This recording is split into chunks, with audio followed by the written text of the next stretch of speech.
Hi, my name is Husnizam from Group JBA 251-2C. Today I would like to presenting related to our two topics on Chapter 4, which is Working Capital Management, and Chapter 8, Mathematics of Finance. By the way, this video was prepared for Sir Husnizam Hosin.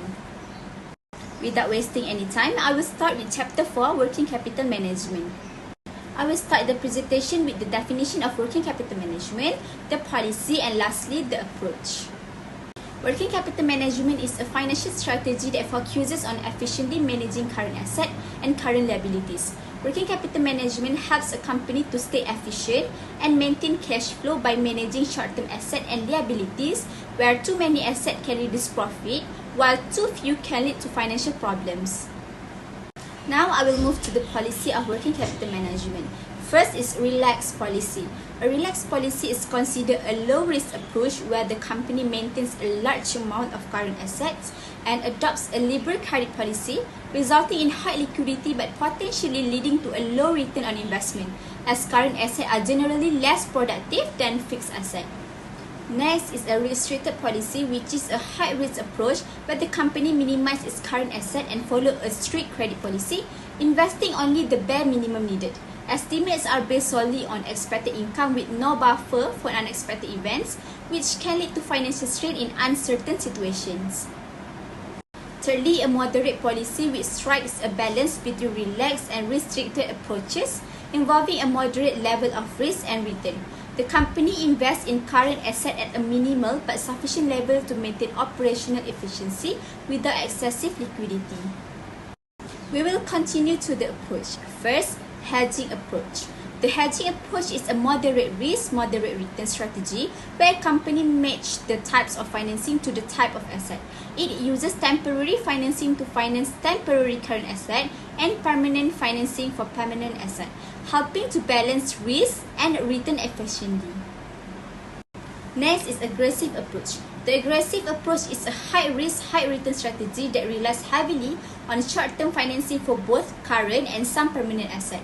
It keeps few reserves for unexpected needs, resulting in a low current ratio and greater financial risk. Lastly, the conservative approach, which is the lowest risk working capital strategy, using mostly long-term, which is permanent financing to fund all permanent and some temporary assets. It ensures high liquidity and minimal financial risk, but also result in lower profitability. Excess funds are often invested in marketable securities during low demand periods. Now, I will move to Chapter 8, which is Mathematics of Finance. In this chapter, I will be presenting the definition as well as the type of time value of money. So, what is the time value of money? The value of money changes over a time, which is $1 today is worth more than $1 in the future. We often spend now to earn more later, so it is important to compare today's cost with future returns when making a financial decisions. The first type of time value of money, which is future value, that illustrates how interest increases your money over time. It shows how your money has accumulated, particularly through compound interest, which allow you to earn interest on both principal and prior interest. The growth increases with length of time. Example for the future value compounded concept. Example, you deposited RM2000 into a savings account that earns 5% interest per year, compounded annually.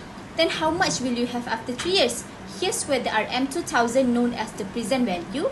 The 5% is the interest rate, which is also called as K in the formula, and the 3 years is known as N in the formula. When we put every information in the formula and we will get the answer, which is after 3 years, your RM2000 will grow to 2,315 and 25 cents. Over the year, it will be worth more because the interest added and grow based on the interest earned from the principals. The second type of time value of money is present value that helps in making smart financial decisions, especially in capital planning. It calculates the current value of future money using a method called discounting, which assumes money can earn returns over time. The rate used, known as the discount rate, required return or opportunity cost, reflects this potential growth. Example for discounting concept, you are promised RM2000 in 3 years. If the discount rate is 5% per year, what is the present value of that RM2000?